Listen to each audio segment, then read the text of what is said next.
Great. I'm gonna start recording now, guys. But we're gonna go live. We're gonna start recording for the show in a couple minutes. 27, 10, 25. But from my understanding, there were the upwards of 27 of the graves that have been uncovered in the was it mass grave site? Is it one Yeah, site? yeah, that's correct. Okay. Want to make sure I have my facts straight. So what I'm gonna do is I'm gonna open up with a greeting, a brief rundown of current events, some talk about uh, Biden and the failed bipartisan efforts around infrastructure, Joe Manchin's opposition to voting rights, the national surge of gun violence that we're seeing, and the vice president's visit to Guatemala and Mexico. Briefly talk about those things, throw in my 2 cents, and then I'm going to introduce the topic of the show and, of course, our two esteemed guests. And basically, I just want, I'm going to throw it out to you guys. Why is it important that we commemorate and agitate around the tragedy that happened in Greenwood and Tulsa? And then, let's just have a natural, organic conversation. Any information that you want to get out, feel free. If there are ways that folks can contact you to get involved to support your work, if it's Facebook or Instagram or website, phone number, whatever it is, feel free to get that out there to folks. How folks can follow up with you, and we'll have a conversation. As long as organically possible. We usually the show runs hour and 15 minutes. If you can't do the whole thing, that's fine. But once we get in the conversation, it typically just goes. So it's not too laborious, but it's up to you guys when you have to go. If you have to go, don't hesitate to let us know, and we'll just continue the conversation from there. On the computer volume, Uh, hear them. are there, so I can hear them Okay, so you can hear on my computer? them. Okay, there we go.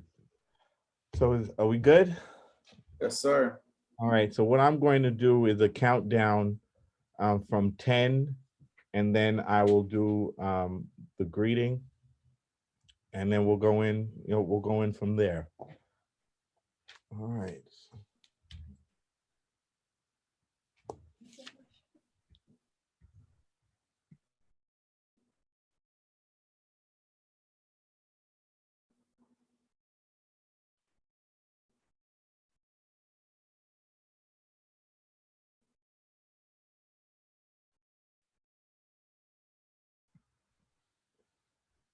10, 9, 8, 7, 6, 5, 4, 3, 2, 1.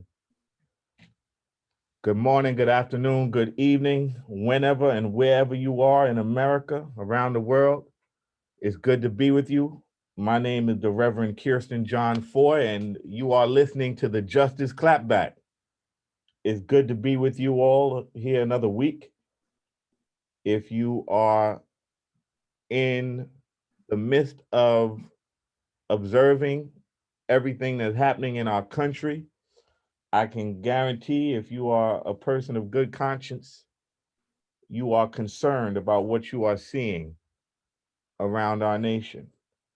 We have a great deal of crises in our midst, and I'm not just talking about a pandemic. There are social phenomena and ills that we are grappling with from coast to coast. There is critical legislation being negotiated and discussed on the federal and the state level with respect to the full citizenship and franchise of Black, brown, and indigenous people in this nation. whether we are speaking about economic justice and reparations, or we're talking about voting rights. All of these issues are up for debate in many states and, of course, in the nation's capital, Washington, D.C. I want to thank you all for spending some time with us as we see the goings on in Washington with respect to the president's infrastructure plan. It seems as though Joe Biden has gotten a hint and has taken no for an answer from the Republicans with respect to infrastructure and how we're going to move forward in rebuilding this nation. Joe Biden has a very clear and robust vision, a $2 trillion vision for infrastructure investment and for using that investment to tackle things like abject poverty, intergenerational poverty, racial disparities in income and wealth, and a whole range of other social issues, education. And of course, we are still pressing for the George Floyd Justice in Policing Act. So the Republicans have been saying no, no, no. And the president has been saying yes, yes, yes. But this week he got the hint. And he called off the bipartisan talks, recognizing that he was falling victim to a shell game. The Republicans keep moving the goalpost with an intent to just drag this thing out as long as possible so that they can deny him this legislative achievement, so they can obstruct his efforts, his agenda, and then have some issues to run on in the midterm elections. Well, Joe Biden said enough is enough. Y'all go on back to the Hill.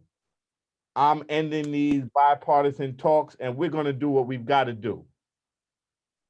And many of us have been calling on him to wake up out of this fantasy world in which bipartisanship becomes the order of the day. Bipartisanship in Washington, D.C. has been dead for a long time. The Republicans killed it, and they have no interest in resurrecting it. In fact, their whole political agenda boiled down to one word: obstruct. Obstruct at any cost. Obstruct the infrastructure bill. Obstruct voting rights. Obstruct police reform in the form of the George Floyd Justice in Policing Act. Obstruct real gun reform in this country.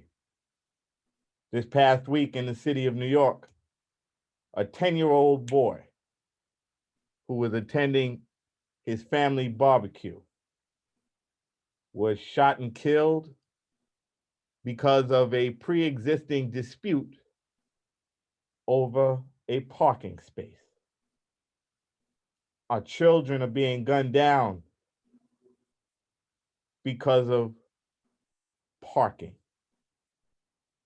Our voting rights are being undermined on a consistent, concerted, and organized fashion from state to state: Georgia, Texas, North Carolina, Florida. The list goes on and on, state after state after state, trying to erect obstructions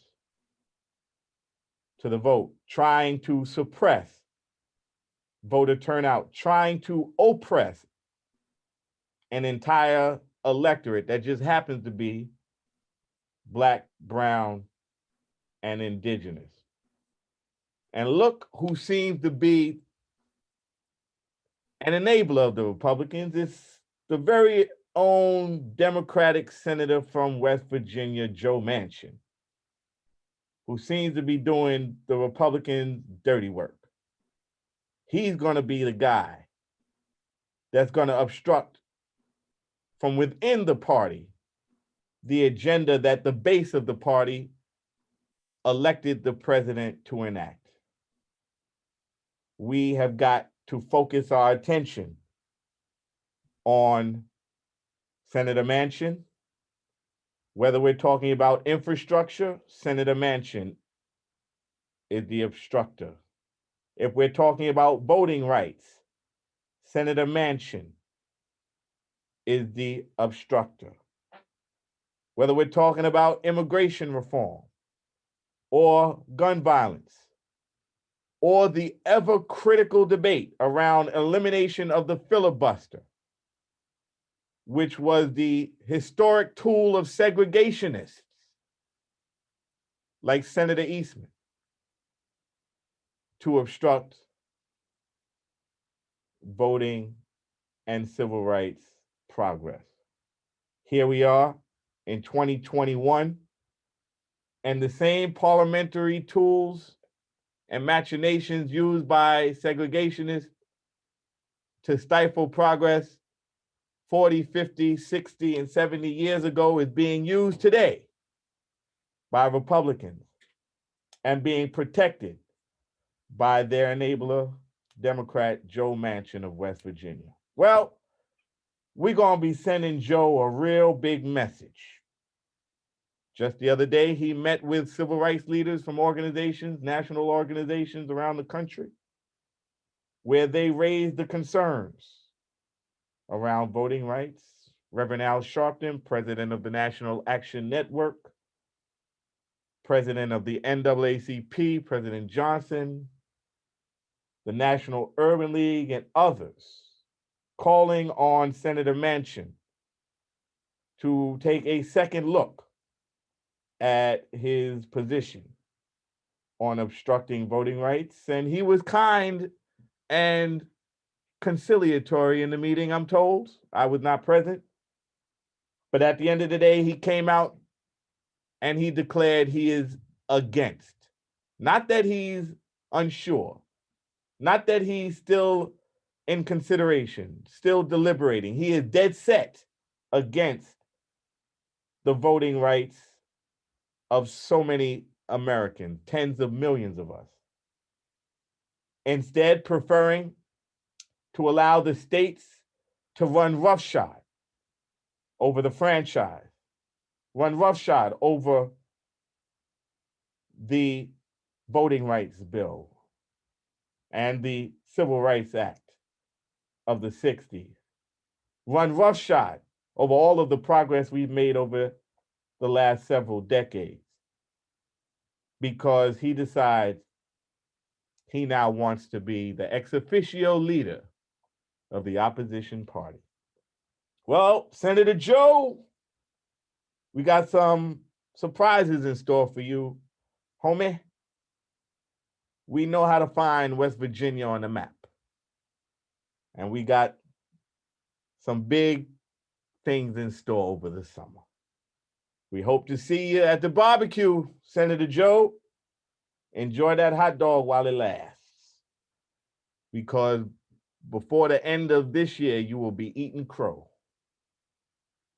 Tonight, we're going to focus on a topic that has been heretofore not given the respect and the dignity, not given the attention and the notoriety that indeed this great and tragic event in American history demands, commands, and calls for. On May 31st, we commemorated the 100-year anniversary of the Tulsa Massacre, the burning down of Wall Street, the Greenwood district of Tulsa, Oklahoma. The officials called it the Tulsa Race Riot, where we saw hundreds and hundreds of Black Americans, citizens, killed, slaughtered, murdered. We saw businesses. We saw communities and neighborhoods terrorized, burned to the ground, fire department prevented from putting out fires, the National Guard mobilized to assist the aggressive white mob in inflicting this violent, catastrophic injury on an entire community. They referred to it as Black Wall Street. We had a burgeoning economic class. We had businesses. We had whole intact communities, self-sufficient, politically, economically, socially. The envy of their white counterparts. And because of their excellence, they were targeted by a white supremacist mob. And we have, as a result, one of the most catastrophic incidences of racial violence and racial domestic terrorism in our nation's history. Tonight we have two very esteemed and distinguished long-serving activists and leaders in the Tulsa community, and indeed, I would argue, nationally around the issue of economic justice and reparations and the historic acknowledgement of the tragedy that took place 100 years ago. Many of you are fully aware of the story of our brother Terrence Crutcher, who was killed some years ago by Oklahoma police, who left behind a twin sister who was called by time, circumstance, and providence to fight for justice in the aftermath of the horrific murder of her brother. She is a scholar and an activist in her own right. She is our friend. She is our sister leader, Dr. Tiffany Crutcher. We are honored that you have joined us tonight. And we've also been joined tonight by a distinguished community leader and activist out of the Tulsa community who has been waving the banner of racial justice, economic justice, and justice for the victims, justice for the heirs, justice for the community. We are also joined by Chief Egunwale Amusan. Welcome both of you to the Justice Clapback. We are grateful and honored that you thought it not robbery to join us for this very all-important conversation tonight, today, this morning, whenever you're listening to us, around our history in this nation, the dark parts of it that we didn't learn about in class, we didn't read about in the textbooks, and we certainly aren't hearing about it sufficiently in mainstream media, although it has become the flavor of the month for some media outlets. We still have not seen the justice due to the community that you are fighting for. Dr. Crutcher and Chief, thank you for joining us. What has been the biggest challenge from your vantage point as two of the standard bearers and two of the drum majors who are beating the drums for justice for Oklahoma, Tulsa, Black Wall Street, Greenwood District? What has been the biggest challenge in terms of getting this story out and fighting for justice? Tiffany? Well, first of all, Reverend Foy, thank you so much for just this platform and allowing us to have a voice so we can tell our stories our way. It's very important that we have Black media that controls the narrative, because for too long, our history has been whitewashed. And, you know, when I think about the Tulsa massacre, it was the white media that controlled the narrative, that incited the riot and the massacre. So I'm just grateful for you and all that you've done to support me and my family and the movement here in Tulsa over the years. You said something very, very, very powerful, that for a lot of people, this commemoration, this centennial is just the flavor of the month. But for Chief and I, it's our lived experience. My great grandmother was a survivor of this racial terror violence, one of the worst racial terror attacks on US soil by its own government. And I'm just thankful that she survived. But before we jump into this conversation, I can't help but just take a moment to pause and think about what's going on right now. We know that May 31st and June 1st has passed us by, and the cameras, they've all went home, and the singers and the entertainers and the people, but the fight continues for us, Reverend Foy. Right now, today, yesterday, my father, Reverend Joey Crutcher, spent most of the day at the cemetery where the city of Tulsa is excavating and exhuming mass graves, bodies, victims, people, somebody's grandmother or uncle or aunt or brother or sister, somebody that was left to be forgotten, never receiving a proper burial or memorial. And my dad came home just in a state of just shock and remorse, because he saw the bodies being exhumed. He saw a woman's skull and the spine and the rib cage, and you know, they had to take them out and march them over to the laboratory so they can, you know, match DNA. And there's so many more. We found out that there were 4 children. And I went to this cemetery this past Sunday before they started doing the exhuming, and I just wept. And I said, Lord, have mercy on the city of Tulsa. So what's been the biggest challenge? Number one, it's been trauma, generational trauma, to deal with something and not have any justice, repair, or atonement. And so that's our biggest challenge, when you have a mayor that wants to look like the hero, but then in the next breath say that I don't believe in reparations. And so that's our fight right now. It's going to be our fight, and we'll continue to fight. Chief? Man, how do you follow that?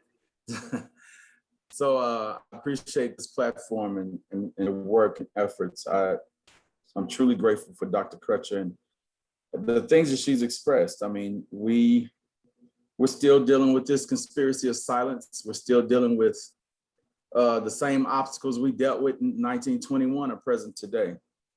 I mean, even when you look at, like she just mentioned the mass graves, and the official report in the first dig was, we're looking for 18. We've gone from 18 to 27, right? So now all the things that we've discussed, that we've been trying to expose for years, is coming to light. And this is in a city cemetery.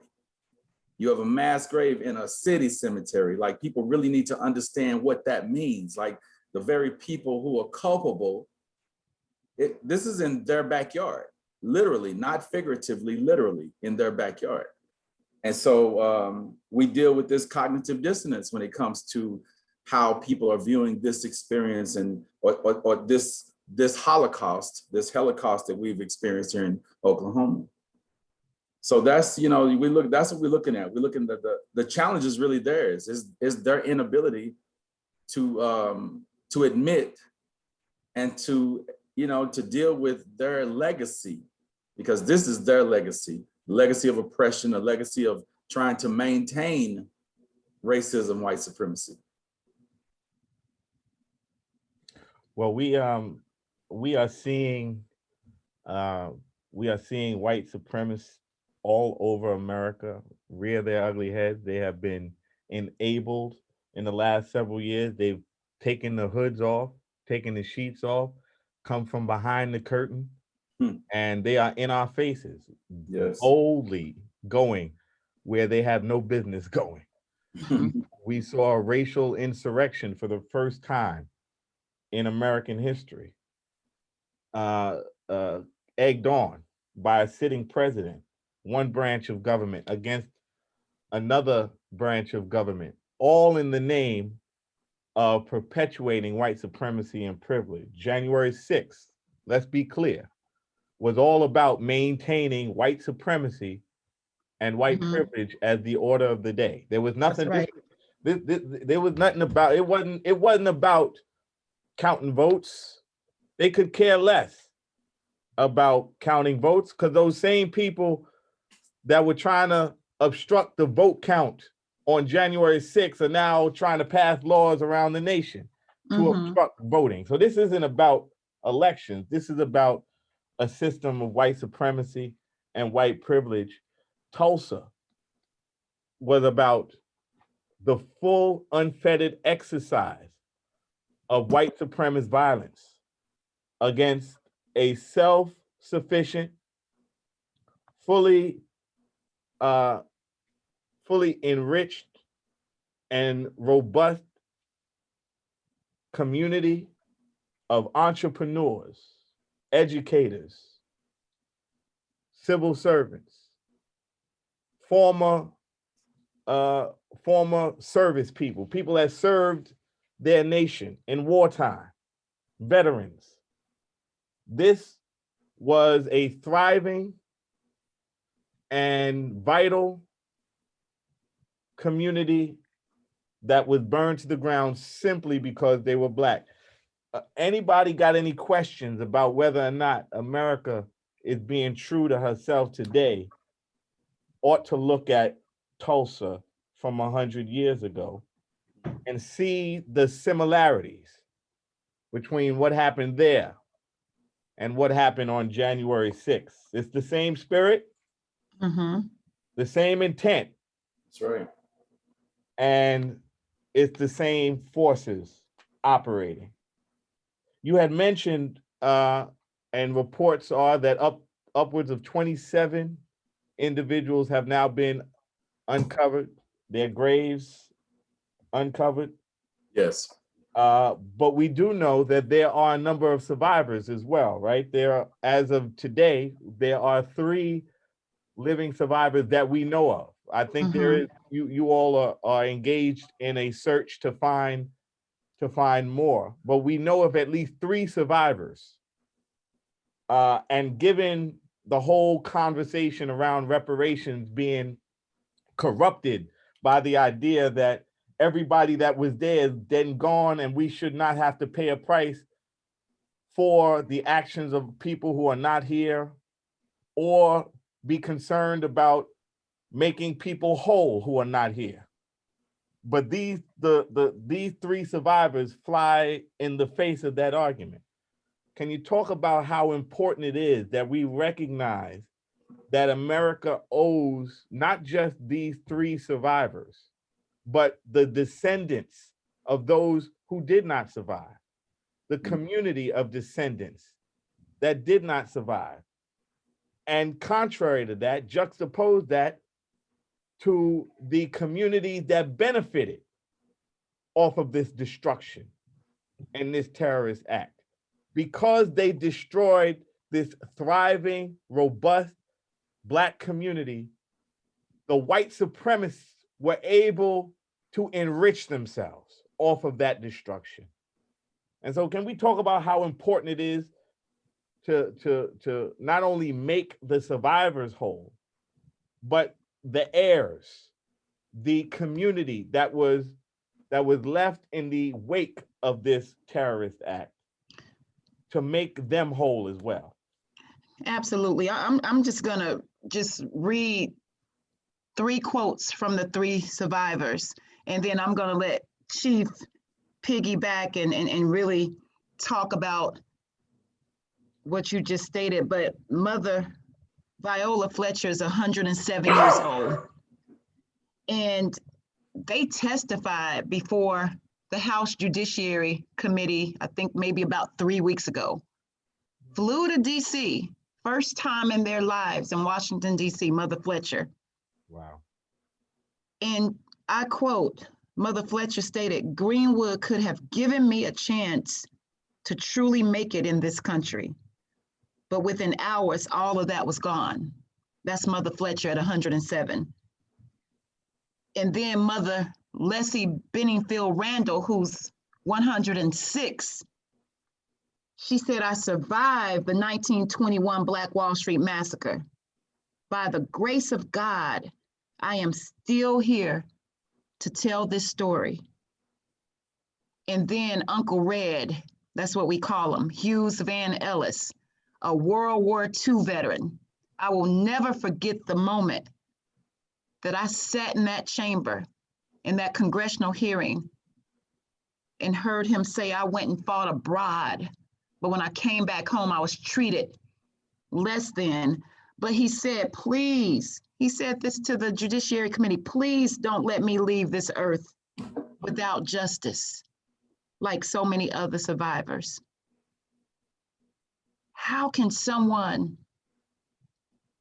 morally say that these 3 living survivors who's clawed their way through some of the worst times in our nation's history, through most of the worst times, through Jim Crow, they were only a generation away from slavery, if that, but through Jim Crow, through the civil rights era, and this current day terror, how could you say they don't deserve justice or reparations and they're still here? I'm getting triggered right now, Chief. I'll let you take it. Man, where do you take it from there? I mean, you don't, that's the greatest testimony you can have is the words of the survivors. My grandfather was a plaintiff in the 2003 lawsuit against the state and the city.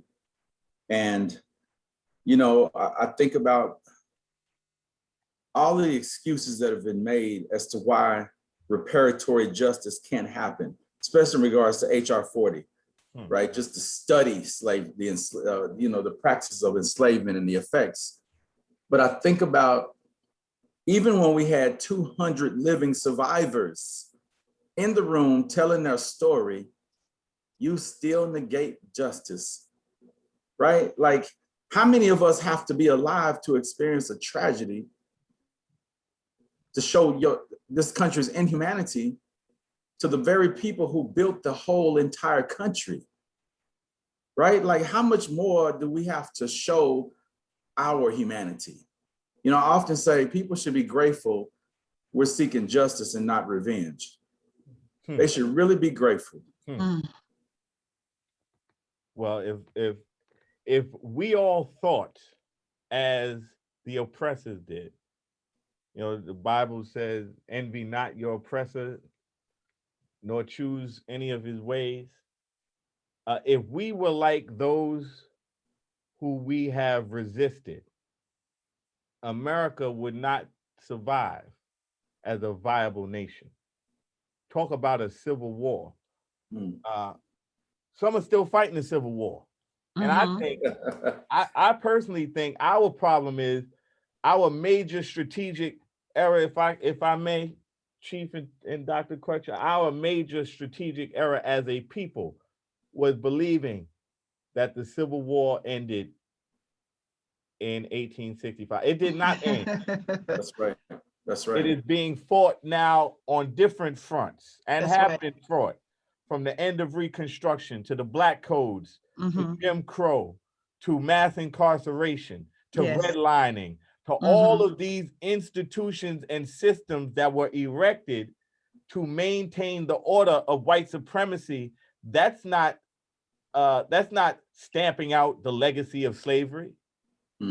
That is perpetuating it under a different name. And I personally believe those folks on January 6th, I keep going back to that, were fighting the most recent battle in the Civil War. we have not gotten it through our head that they did not give up. We we have all across the nation seeing now in mainstream media them starting to pay attention. The 100th anniversary, the centennial, certainly certainly galvanized mainstream media and others. There have been several documentaries that you all have appeared in. Betrayal of a Nation by award-winning director Brandy Webb, and Dreamland, The Burning of Black Wall Street, produced by LeBron James and aired on CNN, and others.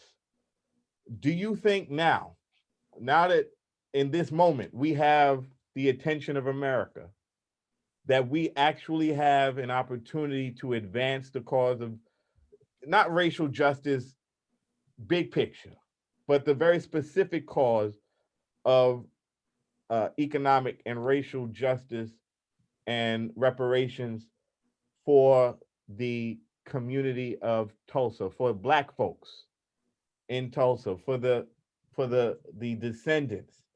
Are we at a time where we have reached a critical mass of national consciousness that we can push this ball downfield and make sure that folks like Uncle, and it's just amazing to me.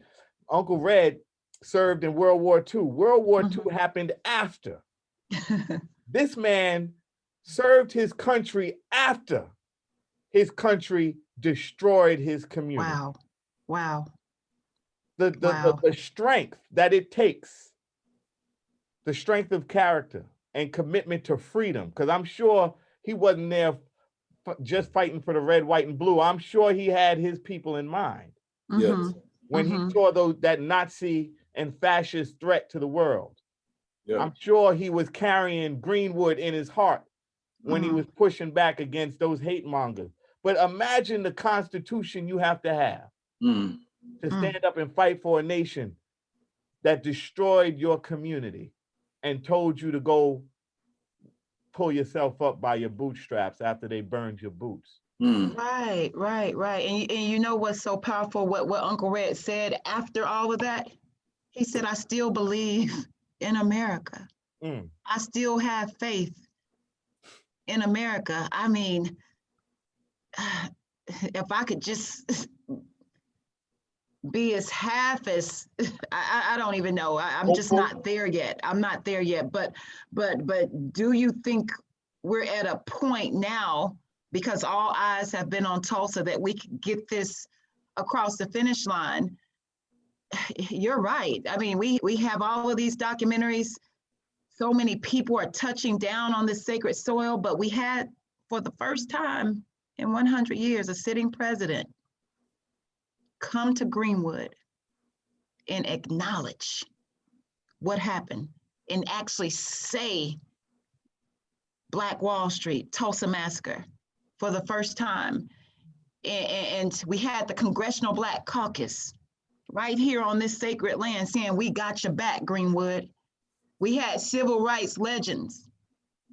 My main man, Reverend Al Sharpton, Reverend Jesse Jackson, Dr. Reverend William Barbara, Mark Mariel.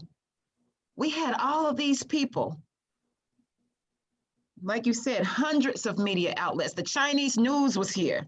BBC, everybody you could think of was in Tulsa, shining a light on this story. And Tulsa is just the microcosm of what's happening all across this nation. But I always say, if we can't get it done here, and now then I don't know if we'll get it done. But now everybody knows. We've made everybody aware. And once you know, you owe.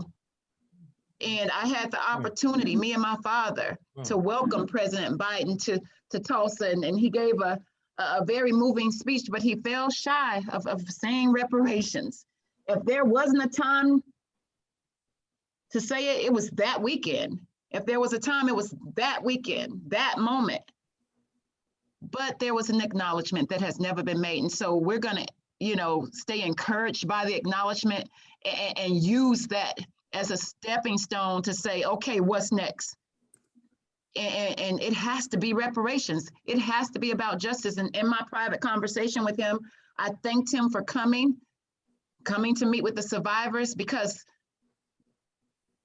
all they want before they die, and every day is a gift when you're 107 and 106 and over 100 years old, every day is a gift, and all they want is reparations. And so we're going to keep pushing the line. Amen. To see that that happens.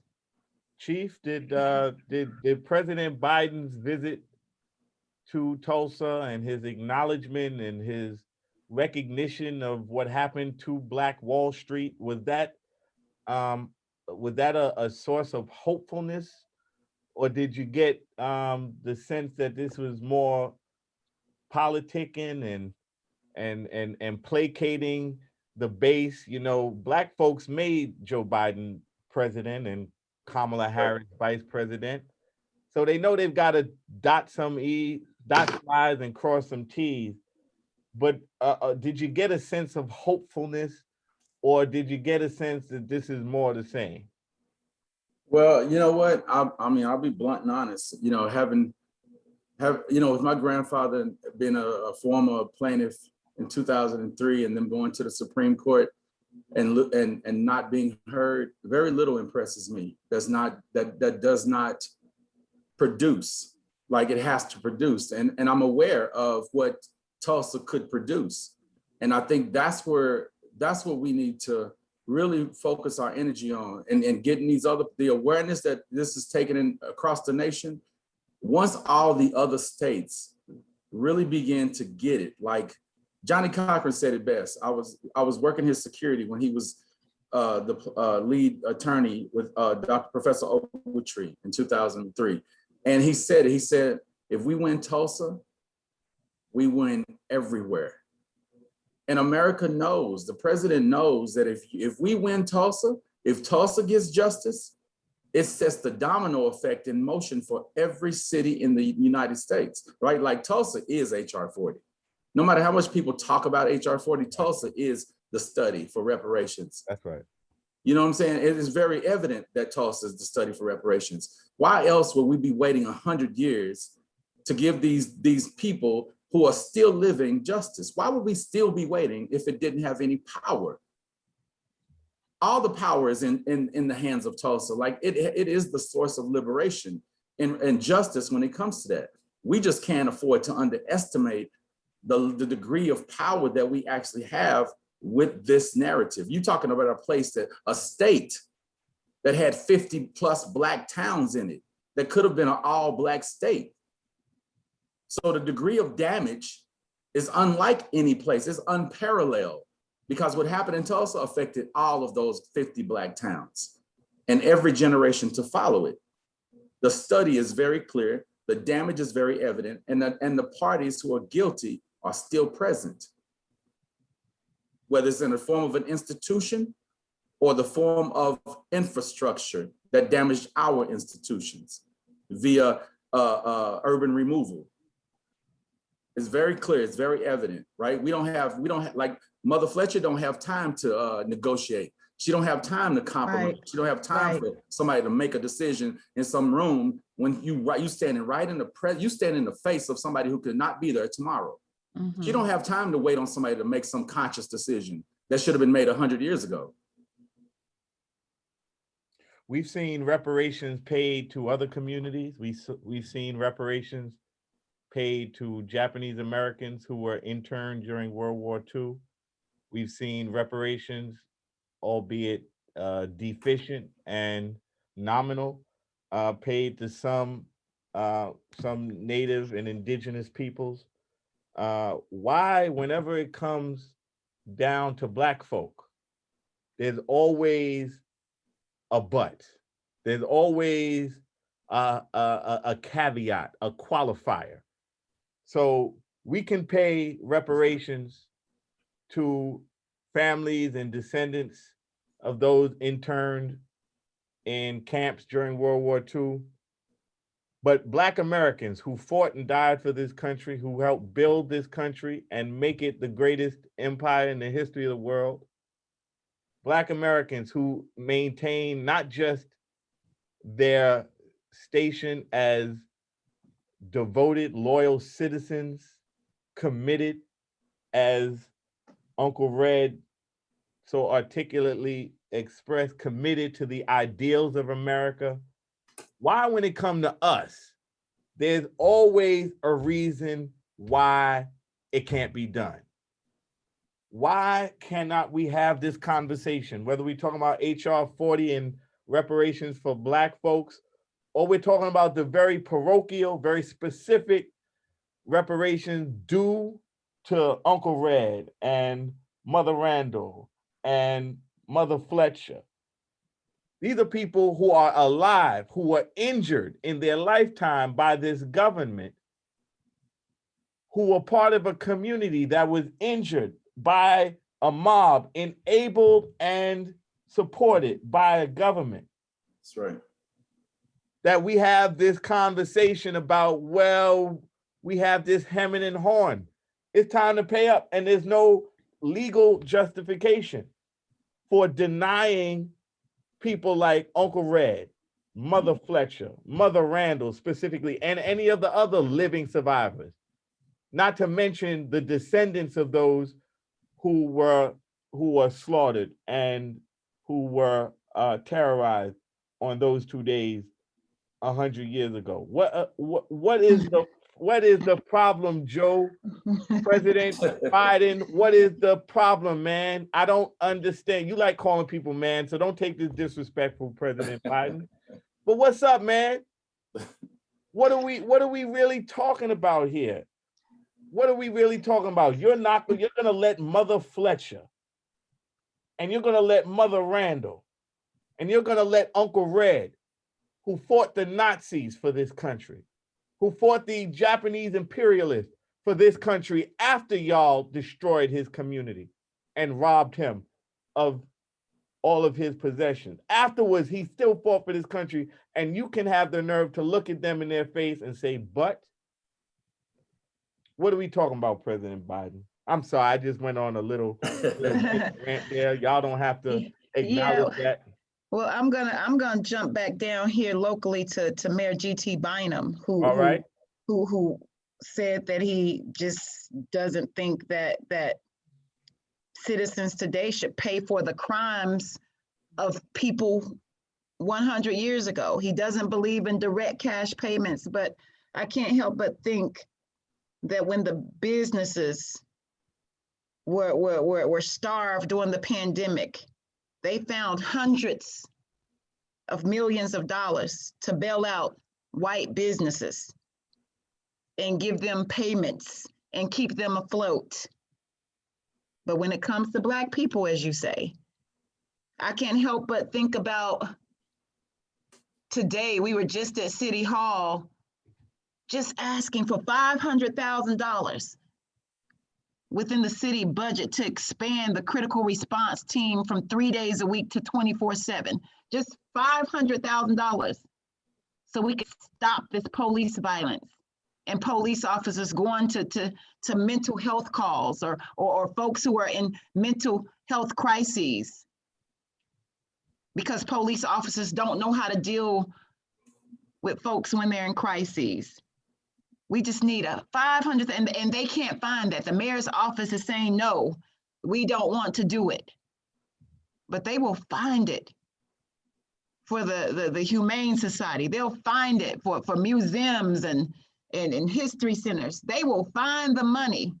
But when it comes to preserving the lives of Black people in this country, I can't answer that question. You know what they will give us? They'll give us a tree.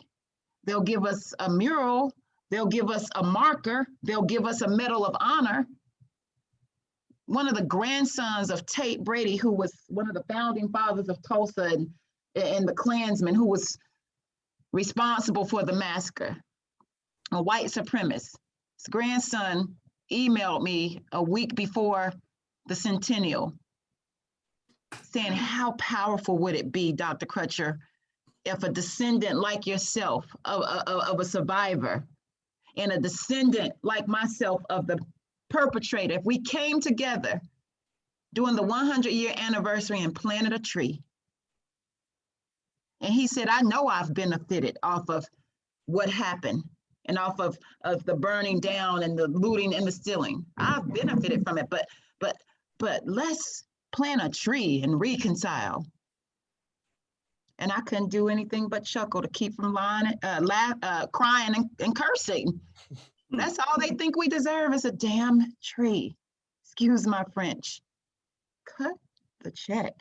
They robbed us of our generational wealth. Talk about it.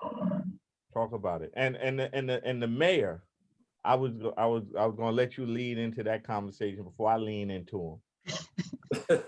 I'll let Chief go ahead. But Chief, go ahead. Go ahead. You take another pound of flesh, Chief, and then I'll get what's left on the bone.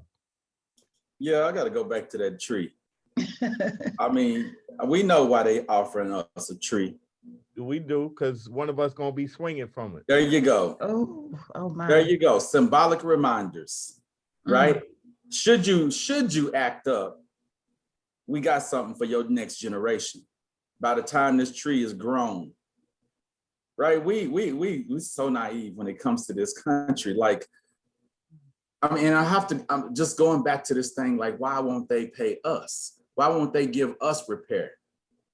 Right? I mean, I look at my own family's lineage, and people don't understand Oklahoma very well. We celebrate Juneteenth across the nation, but in Oklahoma, Juneteenth came 2 years after Juneteenth, right? Because you got those people who were enslaved by the 5 uncivilized tribes, right, who basically brought their slaves with them and freed them in 1867 officially, right? So, and we conveniently forget about that whole population of people that who built Greenwood, who built Oklahoma.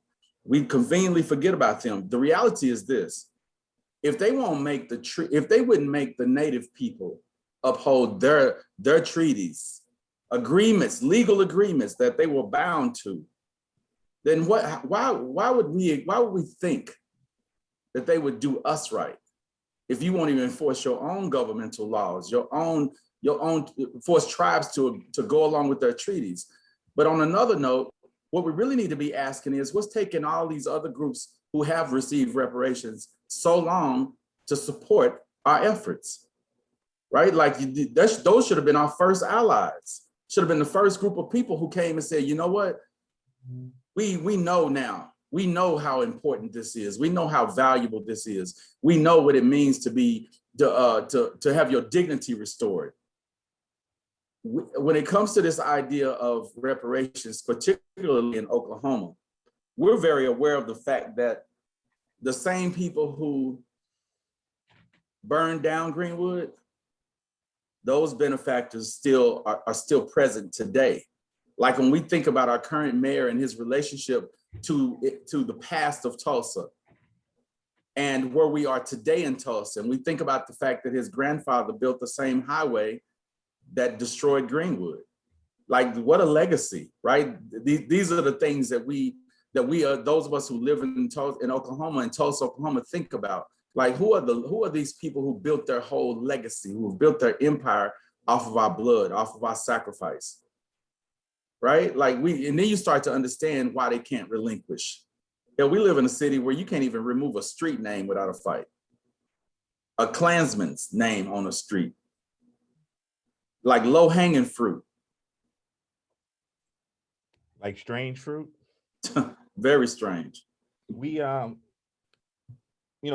face these kind of bigots throughout our history in this country, whether it's Bull Connor or whether it's Donald Trump or some of the others who are serving in Congress or around the country, the governor of Florida, governor of Texas. They've gotten nicer and more cordial with their bigotry, but their job is to be gatekeepers and watchmen over the towers of white supremacy.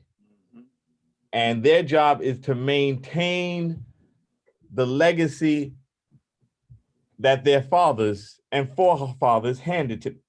That's right. You can't give back what we stole and gave you.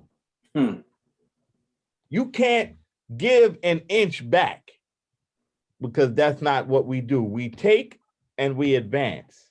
That's right. And that has been the pattern and practice of white supremacists in this country. Let's be clear. White folks in this country are the biggest recipients of everything from public services to public benefits to every kind of social safety net program there is. That's right. Going back to the inception of this nation. Whether we're talking about some of the most historic colleges in this country being built on land that was given to them by the government, taken from someone and given to them at no cost to build up land grant colleges, where institutions that were that are strong today, financial institutions, some of the largest financial companies in the world made their long money in the slave trade. The legacy, the financial legacy is rich. So when you have a mayor who says, I don't believe in punishing people for the mistakes of their forefathers, what you're really doing is discounting the real problem. The problem is not the individual, it's the system. Yep. The system that oppresses. So reparations isn't about punishment, it's about restoration. That's right. It's about making whole people that were injured. So a doctor could just jump up and down and say, I didn't stab this patient. Why do I have to make sure they're healthy? You have to make sure they're healthy because that's your job, Mr. Mayor. Right. Your job is to bring back to health those in your charge who have been injured. That is the job of the public servant, sir. So when you say you don't believe in punishing people, you're missing the whole point. This isn't about punishing. This is about restoring and correcting. Reparations isn't just about, although it is in large measure about cash repayment, it's also about course correction and system reform and transformation. So, Mr. Mayor, even if you too much of a punk to cut the check, you can address and redress some of the systemic racism and racist institutions in your own town. Give Tiffany and Chief the $500,000 for the program so that we don't have cops gunning down people who are suffering from emotional episodes. Oh, but you don't believe in that either. So what you're really saying is you don't believe in the sanctity of Black life. Let's talk about it like it is, Mr. Mayor. Let's call it for what it is. That's right. So if you could tell Tiffany Crutcher, who is the descendant of people who were terrorized and slaughtered 100 years ago and today in the person of her brother by the same system, that she's not entitled to be made whole because of the injury done to her ancestors, nor the injury done to her contemporary relative. What you are really saying to us, Mr. Mayor, is you do not believe in the sanctity of Black life. Man, facts. Let's call it for what it is, sir. I don't live in Tulsa, but I can smell a skunk when I see one. So maybe I need to come out there and hang out with Chief and Tiffany for a while in front of your office. Come on. To give you a lesson in the sanctity of Black life. What about paying reparations to the Blacks who are alive today? Yes. If you don't want to cut a check to punish people who ain't here, why don't you cut a check to restore the people at all? Yes. That's right. And stop punking out. Stop talking all this double talk. Oh, I don't believe in punishing somebody who didn't do something for something someone else did. Well, I don't believe in your benefiting off of the decimation and destruction of my forefathers. You are still eating food off of their table, sir. Yep. You need to get it together, Mr. Mayor. I got a big mouth. I got nothing but a lot of time on my hands. And I love some of that Oklahoma barbecue. Yes, yes. Don't give me a reason to come out there, Mr. Mayor. You need to cut the check. You need to get up off of that pot and stop talking that smack. What do you guys need from us around the country to help keep this movement and momentum alive? We have gone through the 31st and gone through the 1st. You had the festival. You've had, as has been stated, all of this media attention, international media attention. You've had all these documentaries. And now the 31st and the 1st have come and gone. The lights and cameras have come and gone, but the cause and the movement for justice must stay alive, and we must help you in that. What is it that we can do from around the country? Those of us who are observing, those of us who are commemorating, those of us who are supporting you morally and intellectually and emotionally. What can we do materially to help keep this this movement for justice for Black Wall Street, Greenwood, alive and well? How do we, in the absence of mainstream attention, because they give it, they take it away. Yeah. In the absence of them, what can we do to support your leadership and support this movement and help keep it alive? Well, thank you for asking that. We are a part of the Justice for Greenwood Foundation. We have a lawsuit that we filed against the very entities that are responsible for the massacre, the city of Tulsa, the Tulsa Chamber of Commerce, the Oklahoma National Guard, the Tulsa Development Authority. We have a lawsuit, and so we understand, and we all know, and you know, that the fight for justice isn't free. And so you can go to justiceforgreenwood.org. We've put together a fund, a legacy fund, a victims compensation fund, to make sure that we support the survivors right now. Again, every day is a gift when you're over 100 years old, and not to mention 107 and 106. And so we're taking care of them right now, because remember, 10,000 people were displaced. And when they burned down our community because of the racist policies and the redlining and not being able to file our insurance claims, we had insurance back then. We had to solicit the help of 50 other Black townships to rebuild. And 100 years later, we're still doing that. We're taking care of each other in the spirit of our ancestors. We restored Mother Randall's home because she was living in poverty. Mother Fletcher living in poverty. And so we're doing, Mother Fletcher just got hearing aids for the first time in her life because she couldn't afford them. And it has drastically changed her life. They don't deserve to live in poverty when, like you said, when they had everything that they needed. They were thriving. And so you can go to the Justice for Greenwood Foundation.org or justiceforgreenwood.org and make a donation. And of course, we're dealing not just with the residual effects of the massacre, where we live in a food desert, our schools are under-resourced. They've colonized and gentrified everything. We don't own nothing in Greenwood, but we're dealing with the continual harm, the police brutality, the redlining. And I'm a living witness where I've been to Capitol Hill several times fighting to get this justice, or George Floyd Justice and Policing Act, across the finish line. Call your senators over there and tell them to end qualified immunity.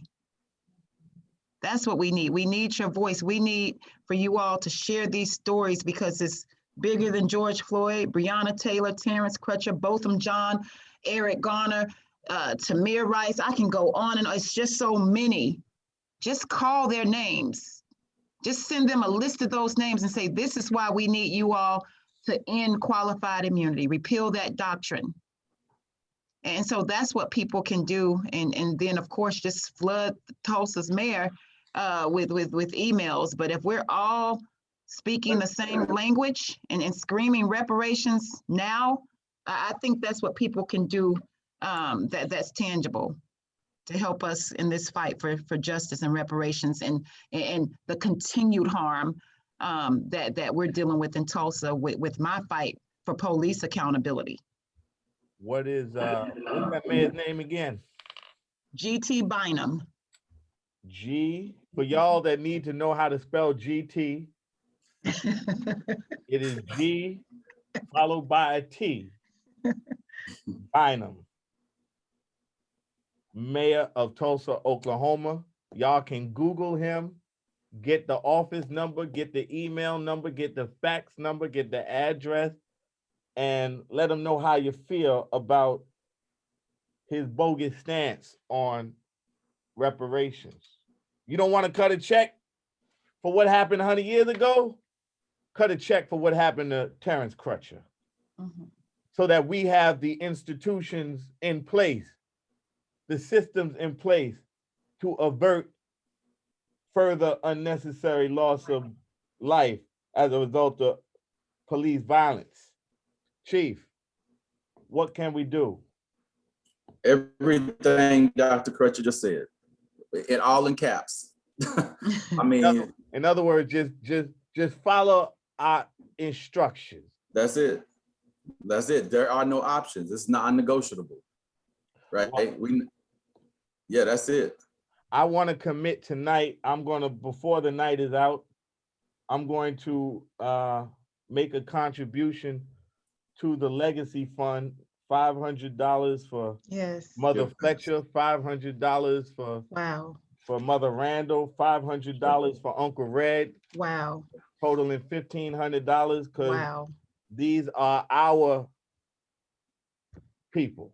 That's these right. These are our family. Thank you so much. Thank you. I'm clapping over here. Well, we got to take it. I'm just upset that we are in the position that we have got to we've got to rescue our mothers and fathers, where we've got to rescue them from poverty, where we've got to rescue them from the same things that they've been fighting to deliver us from.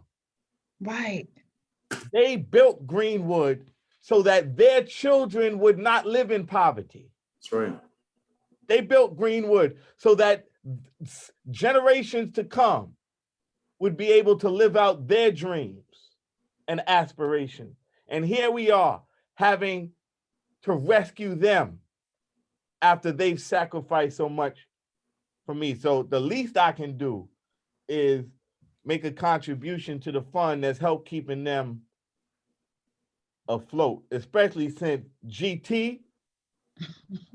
Hey, GT, if I can put up $1,500 to take care of Mother Randall and Mother Fletcher and Uncle Red, you should meet me at the point and place of their need, at the point and place of their justice. Meet me there.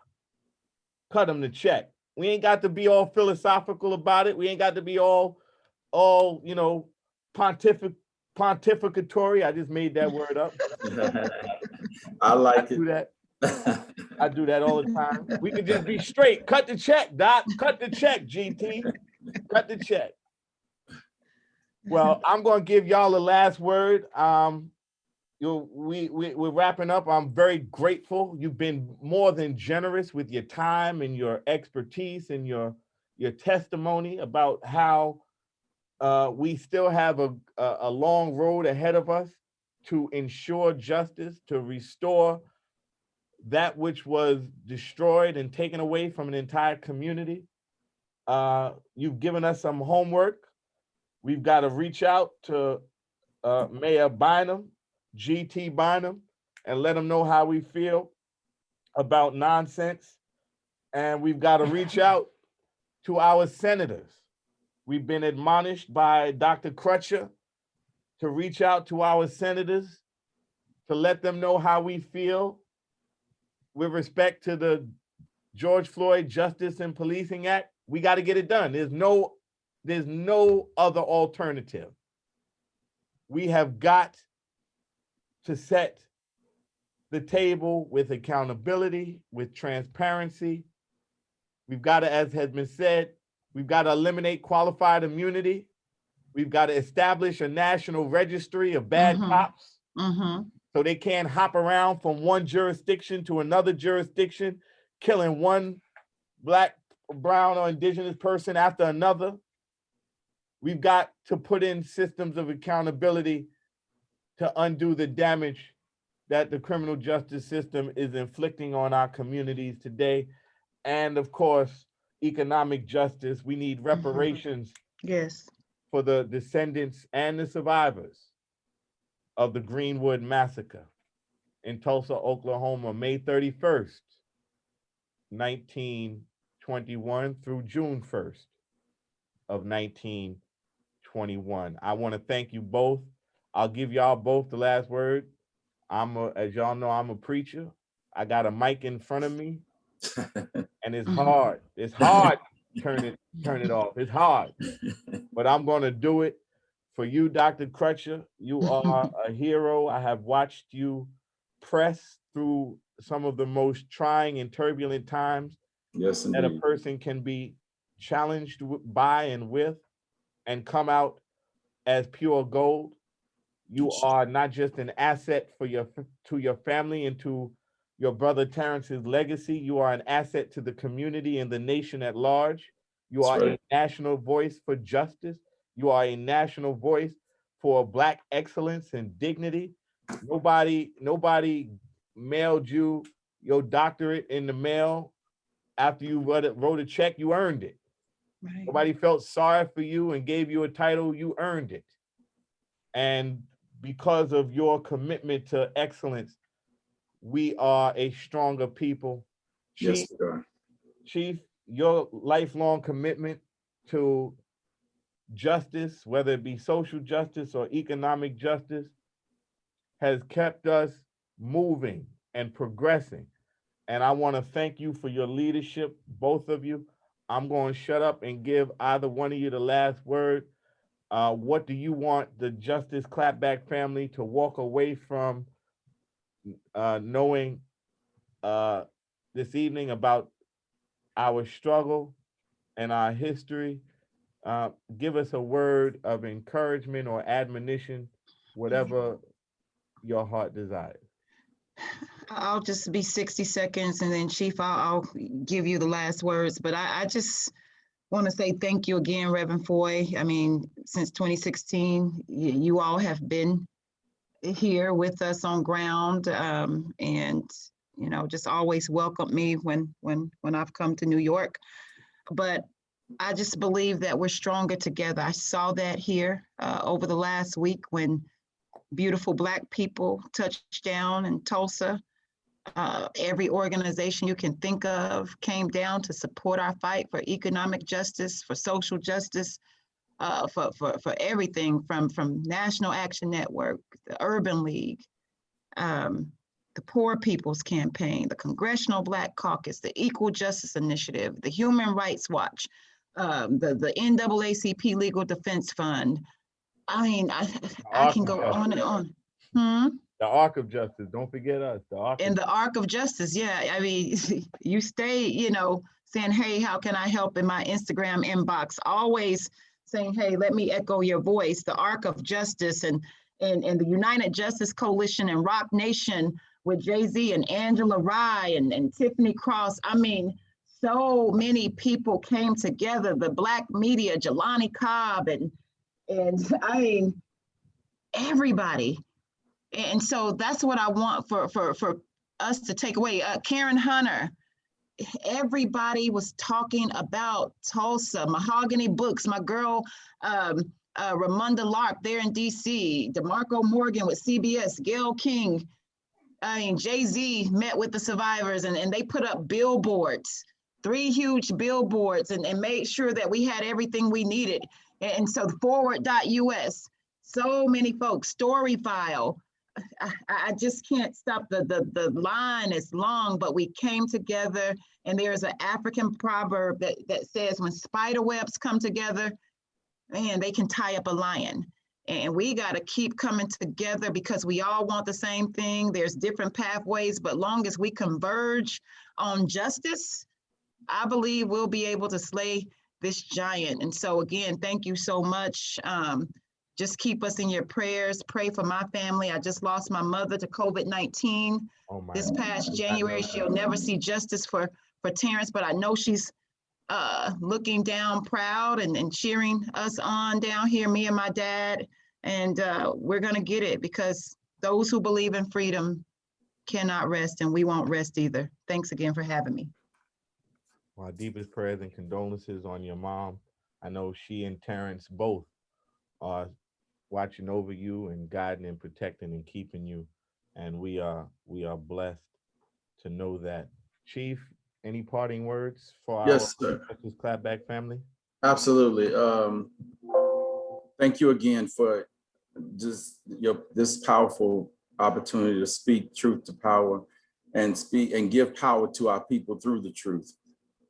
I just want to close with this because a lot of people, we're getting a watered down version of Greenwood and what happened in Greenwood. As a history recovery specialist, I'm gonna share a couple of things with you, and then I'll close with my thoughts. But what I want people to know about Greenwood, I want you to know the truth about how and why Greenwood was destroyed, because a lot of people have ideas about what they think happened or what they think it was about. But let me get the truth, because it's parallel, and we don't learn from the past. We're destined to repeat it, and we are repeating it. Greenwood, in April of 1920, actually March of 1920, the power components, the powerful people of Greenwood, the great entrepreneurs, the wealth makers, the key holders, the stakeholders, they got together and they decided in March of 1920 that they were going to take over the party that belonged to the Klan, which was the Democratic Party. What those people did is they created their own political ticket in 1920. And all of the Black folks who were Republican converted to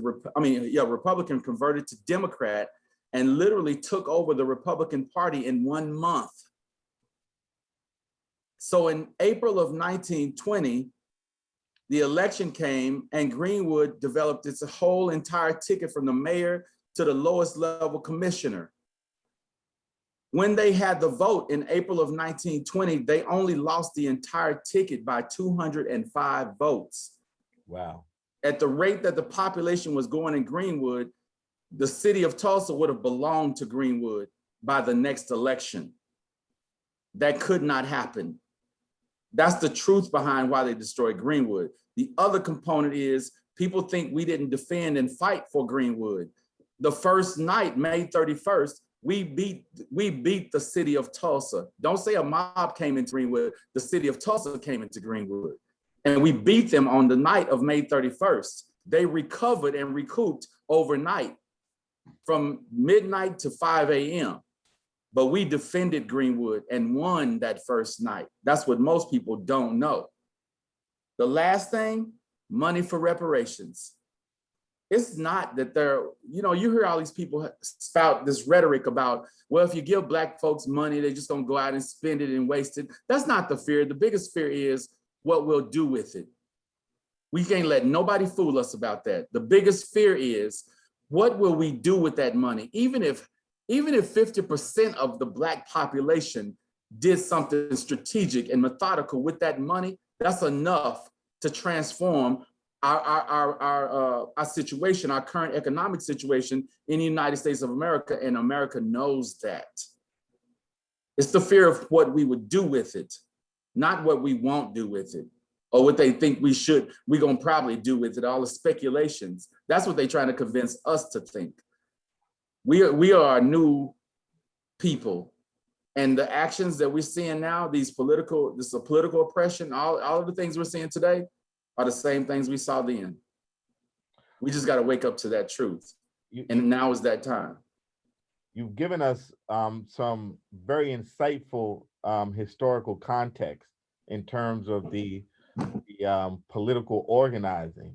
It wasn't just their economic prowess, but they were on the verge of seizing political power in Tulsa, which would have led to them seizing eventually with these other 50 communities around the state political power in the state of Oklahoma. That's right. And this was a reaction not just to the economic prowess and power of Greenwood, but to the exercise of their political power.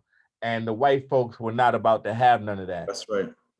Can you give us one, because a lot of folks are unaware, what sparked the massacre? What sparked it? There's always a pretext, right? There's always a pretense, rather, for why they inflict the violence. We did something to justify their violence. What was it that they used to justify the incitement of this riot that was really the city of Tulsa invading the community of Greenwood? They use the same thing they use today. They use the media to criminalize us. That's what they were doing. After that election, they spent the whole following year trying to criminalize Greenwood using the media. So what they did, they essentially found a spark, right?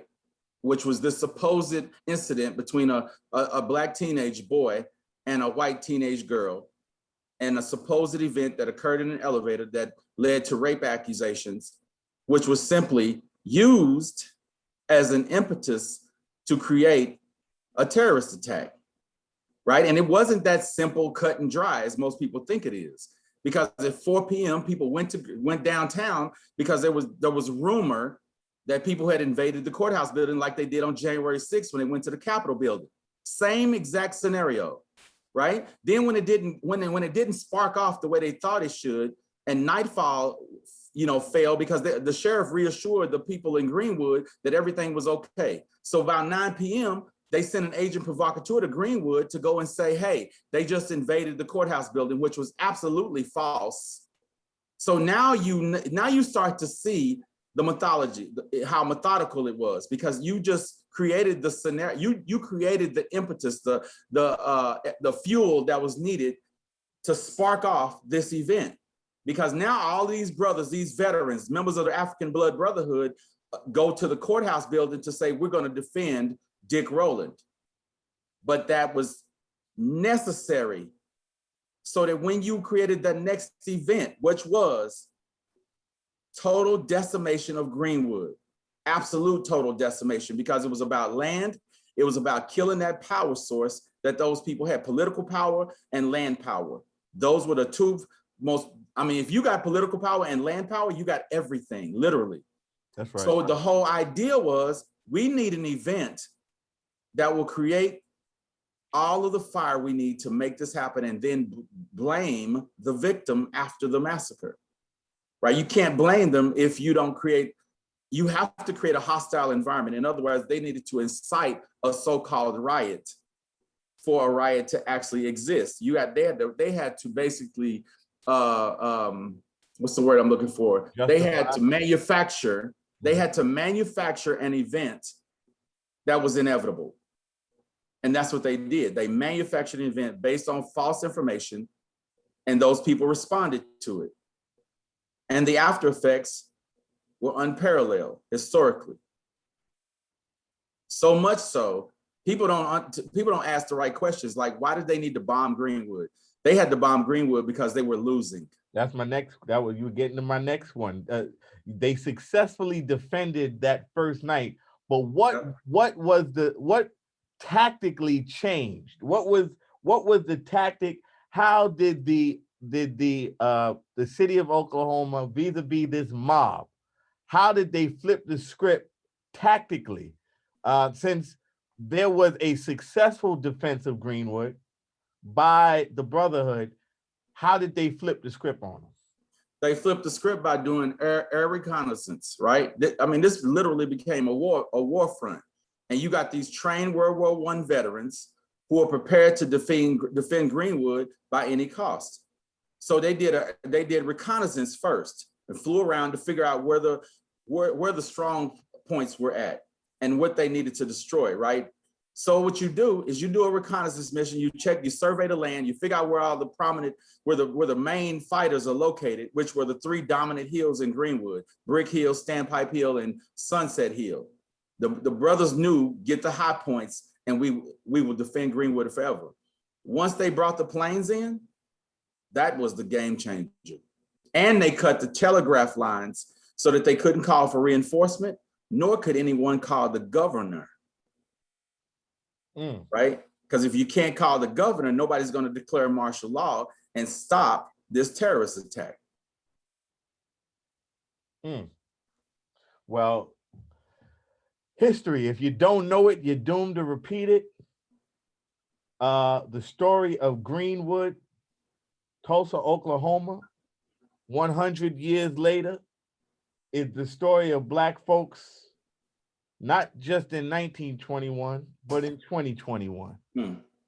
We are blessed and highly grateful that the two of you have spent so much time with us today to dig deep into the history of Greenwood and what we need to do to make sure that folks like Mother Fletcher and Mother Randall and Uncle Red see justice in their lifetime.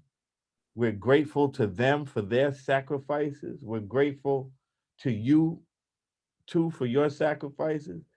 And our thoughts and our prayers are with you, yes, of course, but we also gonna put our mouths, our money, and our muscle behind you. And anything you need, y'all know how to find us. We are only a phone call or a plane ticket away. Give thanks. God bless you. Keep up the struggle. We're gonna be reconnecting soon. Y'all stay safe. Keep up the fight. And God bless you. Thank you, Dr. Tiffany Crutcher and Chief Edwin Wale. Y'all be blessed. And thank y'all, Justice Clapback family, for joining us another week.